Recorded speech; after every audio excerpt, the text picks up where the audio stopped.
Hello everyone, आज है 15 अप्रैल और आज इस वीडियो में हम बात करने जा रहे हैं इरडा के बारे में। देखिए 5% की गिरावट पर ये आज क्लोज हुआ है, लेकिन मॉर्निंग में जब खुला था ना, यहाँ पर 8% की गिरावट आई थी।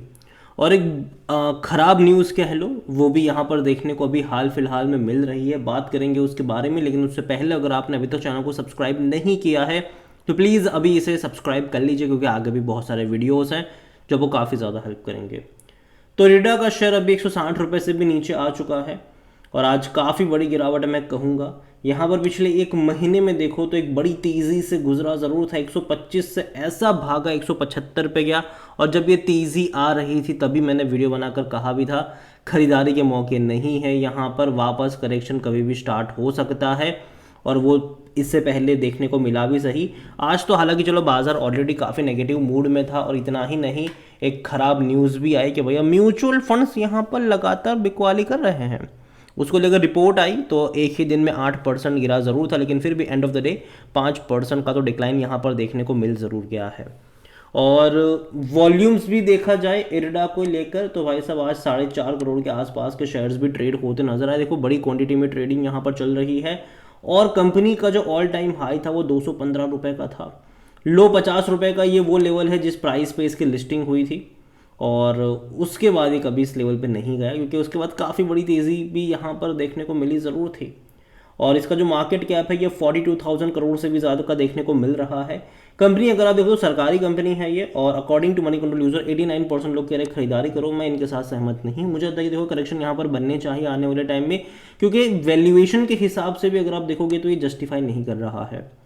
5% लोग कह रहे बेचो, जबकि 6% लोग कह रहे होल्ड करो। यहाँ पर कंपनी के नतीजे भी बहुत जल्दी आने वाले हैं, हालांकि कब आएंगे उसको लेकर कोई डेट अपडेट नहीं आई है। जैसे ही आई ये बात करेंगे उसके बारे में, लेकिन इस बार के जो नंबर्स होंगे वो काफ़ी ज़्यादा इंपॉर्टेंट रहने वाले हैं, क्योंकि देखो जो भी कंपनियां नई हाल फिलहाल में लिस्ट हुई है उनके नतीजे बहुत ज़्यादा इंपॉर्टेंट होते हैं।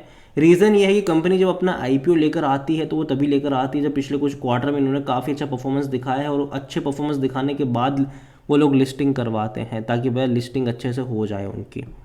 और यहाँ पर देखो 32 रुपये का आईपीओ प्राइस था, ठीक है। 200 रुपये किसी भी तरीके से जस्टिफाई नहीं करता है, क्योंकि देखो एक चीज़ हमें समझना होगा यहाँ पर कि डेफिनेटली ये अच्छे और सस्ते वैल्यूएशन के ऊपर लेकर आए थे, लेकिन इतना भी सस्ता नहीं था कि भाई साहब आप इसके एक बहुत हाई प्राइस पे चुकाने के लिए भी तैयार हो जाओ। यहाँ पर कंपनी के अगर आप वेबसाइट पे जाओगे तो कंपनी का काम है लोन देने का। कंपनी लोन प्रोवाइड करवाती है उन कंपनियों को जो रिन्यूएबल सेक्टर में काम करती है। यहाँ पर सोलार में इनके लोन पोर्टफोलियो का 30% है, विंड में 22 से 23% का है, स्मॉल हाइड्रो में तकरीबन 12 से 13% के आसपास का है। तो देखा जाए तो कंपनी का जो लोन पोर्टफोलियो अगर आप देखो सोलार और विंड में सबसे ज़्यादा देखने को मिलेगा, हाइड्रो में भी है इनका, जो कि अच्छी बात है, अच्छी बात है। लेकिन इसका मतलब ये नहीं है कि भैया देखो रिन्यूएबल में है तो जो लोन सिक्योर्ड ही होंगे, जी नहीं। ये सिक्योर्ड लोन भी नहीं होते हैं, कुछ लोन डिफ़ॉल्ट होने के चांसेस भी रहेंगे फ्यूचर में इसको लेकर।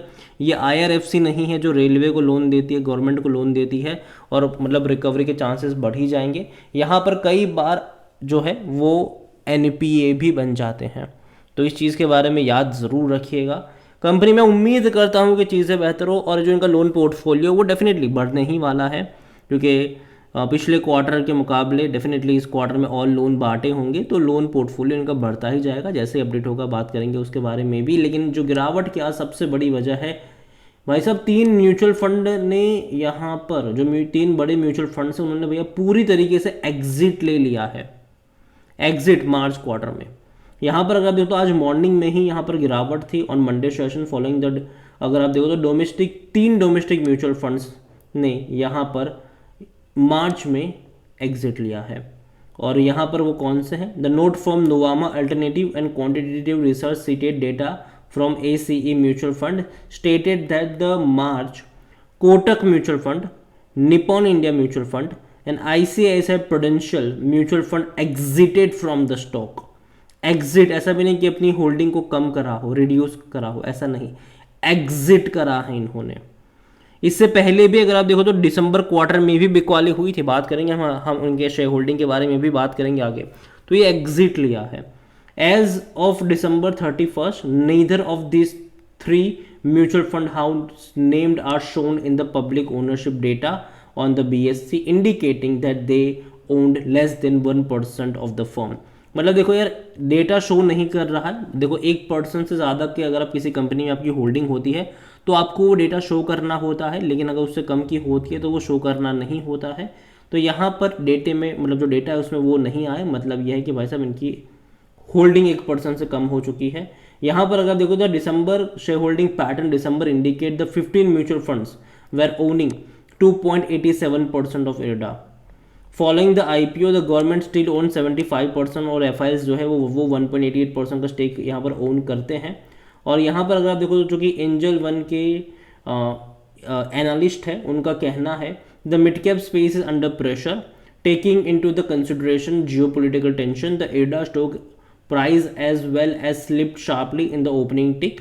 In the near term the price may be remain under pressure.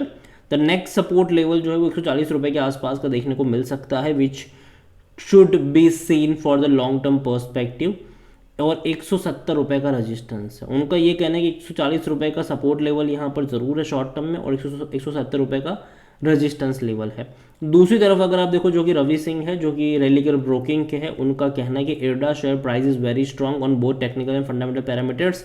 The company has posted robust ghost a growth number recently with surge in net profit. अगर आप देखो तो लॉन्ग टर्म का जो सपोर्ट यहाँ पर ट्रेंड्स अगर आप देखो तो उनका कहना है कि 190 का टारगेट हो सकता है और 150 रुपये का जो है वो स्टॉप लॉस आपको रखना चाहिए, ये इनका कहना है जो कि कभी भी आ सकता है यहाँ पर। तो ये उनका यहाँ पर मानना है। अगर मैं कंपनी की तरफ चलूँ तो कंपनी का जो वैल्यूएशन है जो जैसे मैं पहले कहा 38 का पी है, सेक्टर पी 21 का है। कोई भी एनालिस्ट खरीदारी करने की बात नहीं कर रहा है क्योंकि महंगे वैल्यूएशन के ऊपर है, इतनी गिरावट के बाद भी वैल्यूएशन उसका महंगा है। जबकि IRFC जिसके लोन सिक्योर्ड होते हैं उसका 30 का पी है और इनके जो डायरेक्ट कंपिटिटर है REC उनका 10 का पी है। तो भाई साहब उनके सामने ये बहुत महंगे वैल्यूएशन के ऊपर है, ये चीज़ हमें समझनी होगी। और ऐसा नहीं कि कंपनी की कोई मोनोपोली है रिन्यूएबल एनर्जी को लोन देने में, नहीं, REC भी उन्हीं को लोन दे रहा है। तो ये चीज़ भी आपको समझनी होगी कि इनकी कोई मोनोपोली नहीं है, पहली चीज़। और वैल्यूएशन भी महंगे हैं। देखो कंपनी अच्छी है, कंपनी में कोई शक नहीं है, कंपनी अच्छी है अगेन मैं कह दूँ, लेकिन बात हो रही है यहाँ पर वैल्यूएशन की। फिनेंशियल्स अगर आप देखोगे इस कंपनी के तो लास्ट क्वार्टर के नंबर अच्छे थे, 1255 करोड़ के आसपास के रेवेन्यू रहे और 335 करोड़ के आसपास का प्रॉफिट रहा। आने वाले क्वार्टर नंबर इंपॉर्टेंट रहेंगे कि नंबर्स कैसे आते हैं। मैं उम्मीद करता हूँ कि भैया इनके नंबर अच्छे आए ताकि एटलीस्ट थोड़ा जो पी रेशो वो एडजस्ट होता नजर आए इसका। लेकिन अगर ऐसा नहीं हुआ नंबर्स में भैया थोड़ा सा भी अप्स एंड डाउन्स आ गया तो दिक्कत हो सकती है इस कंपनी को यहाँ पर। और अगेन मैं कहूँगा कि कंपनी खराब नहीं है, लेकिन जैसे कि मैंने कहा वैल्यूएशन यहाँ पर थोड़ा सा महंगा मुझे लग रहा है। शेयर होल्डिंग को लेकर देखें तो प्रमोटर की होल्डिंग 75% की है और देखा जाए तो प्रमोटर पहले अगर नवंबर में देखो तो भी उतने ही थे, लेकिन इंस्टीट्यूशंस भैया बड़े पैमाने पर बेच रहे हैं। 3.94% म्यूचुअल फंड 2.87 पर आ गए। डोमेस्टिक अगर आप देखो 4.59 से सीधा 1.50 पर आ गए। एफआईएल्स यहाँ पर अगर आप देखोगे तो 3.95 से 1.88 पर आ गए। तो ये चीज़ समझनी होगी कि भाई साहब इंस्टीट्यूशंस लगातार बेच रहा है, खरीदारी कर रहा है सिर्फ और सिर्फ रिटेल इन्वेस्टर और अदर पार्टीज़ यहाँ पर। और यही वजह है कि मुझे थोड़ा सा यहाँ पर वैल्यूएशन भी महंगे लग रहे हैं और कहीं ना कहीं जो सेलिंग हमें देखने को मिल रही है वो तो है ही। और यहाँ पर मौके बनेंगे, लेकिन तब बनेंगे, देखो मैं कई बार बोल चुका हूँ जी, ठीक है। अगेन चीज़ मैं यहाँ पर रिपीट कर रहा हूँ कि यहाँ पर वैल्यूएशन तब बनेंगे, खरीदारी करने के मौके तब बनेंगे जब इसका जो पी रेशियो है वो IRFC से कम होगा।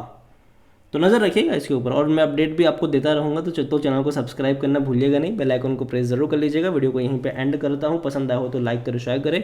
चैनल पर अगर पहली बार है तो प्लीज़ सब्सक्राइब करें और इरडा के बारे में आप क्या सोचते हैं वो भी आप मुझे कमेंट में लिख के बता सकते हैं। Thank you.